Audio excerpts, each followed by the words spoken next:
Good morning, students. Venugopal from ThoughtFlow. Today, let us go through with one more chapter called as electrochemistry. So, from CET, we get 2 to 3 questions from this chapter, and for NEET, we may get 1 to 2 questions. So, here we cannot guess by which concept the questions will be asked. So, the entire chapter is very much important. So, in majority of the cases, we can expect the questions from Faraday's laws of electrolysis, from corrosion, as well as from the Nernst equation, so modified form of a Nernst equation, and calculations of equilibrium constant. So these are the few concepts that has to be known in the chapter electrochemistry. So now let us discuss with the different MCQs of the chapter electrochemistry. So first question. Corrosion of iron is essentially an electrochemical phenomenon where the cell reactions are iron is oxidized to Fe plus 2 and dissolved oxygen in water is reduced to OH minus. Iron is oxidized to Fe plus 3 and water is reduced to oxide ion.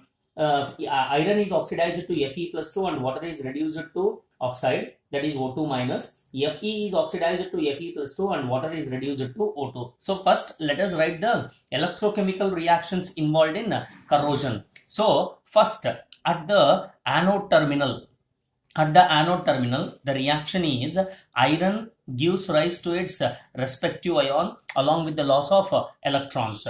And when it comes to cathodic reaction part, at cathode, oxygen combines with water molecule along with electrons to form an hydroxyl ion. So this is the reaction at anode, this is the reaction at cathode. When we write the overall chemical reaction, can be written as 2 times of Fe plus of O2, that plus water molecule, that is 2 times, that will give rise to 2 times of FeOH twice.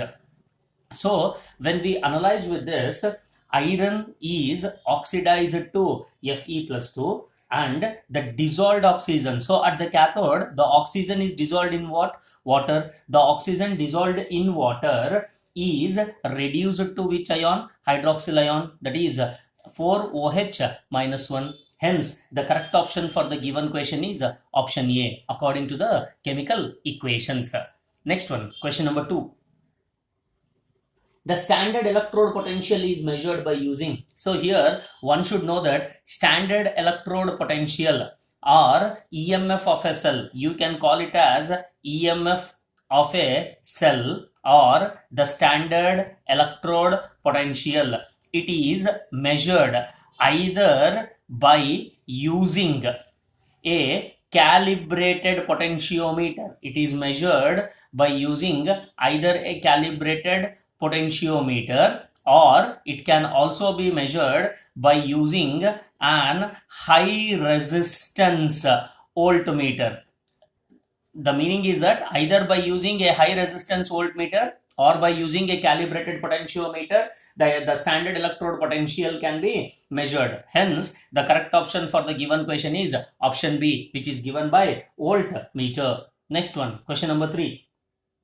Which of the following does not conduct electricity? So fused NaCl is nothing but what? It is molten NaCl. So in its molten state, it has the ability to conduct electricity. Brine solution is nothing but the saturated solution of NaCl, which is also conducting electricity. Copper is a metal which has electrons that also conduct electricity. So here solid NaCl. So when it comes to solid NaCl does not conduct electricity because there is an absence of free ions.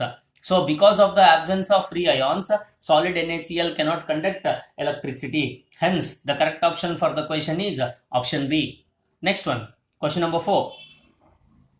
When a quantity of electricity is passed through copper sulfate solution, 0.16 grams of copper gets deposited. So I'll write the data. Copper deposited is how much? That is 0.16 grams.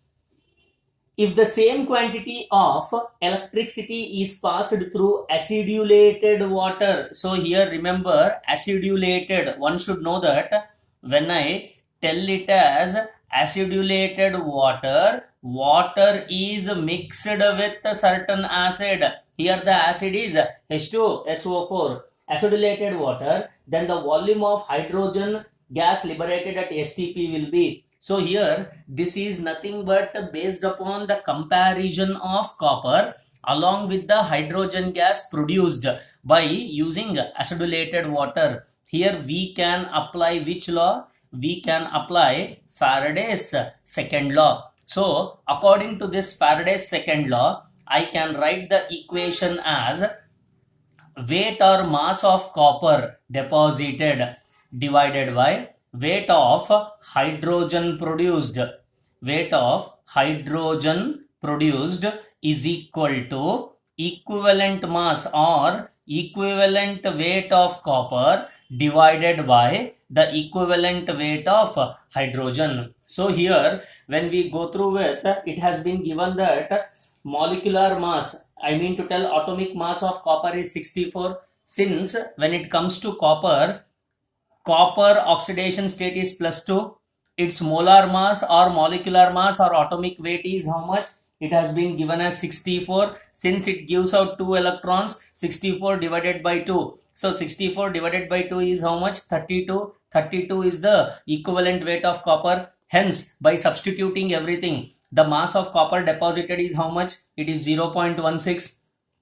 We don't know what is the weight of hydrogen produced. I'll take it as weight of hydrogen produced is equal to equivalent weight of copper is how much? 32. Equivalent weight of hydrogen is 1 because it is monovalent in its nature. So when I calculate with, this is the weight of hydrogen that has to be calculated. So when I calculate this, weight of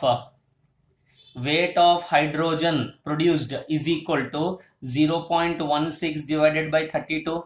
That is nothing but how much? 5 into 10 to the power of -3 grams if we calculate it. So now they are asking what? Volume of hydrogen liberated. Hence, if I calculate the volume of hydrogen liberated at STP condition is equal to, so what is the weight of hydrogen? Weight of hydrogen is 5 into 10 to the power of -3. Since they are asking it with reference to volume, that is 22,400 in terms of its volume divided by 2, because hydrogen gas means it is an H2 molecule. So this can be represented as, or when we simplify this, it comes out to be 56 cm cube.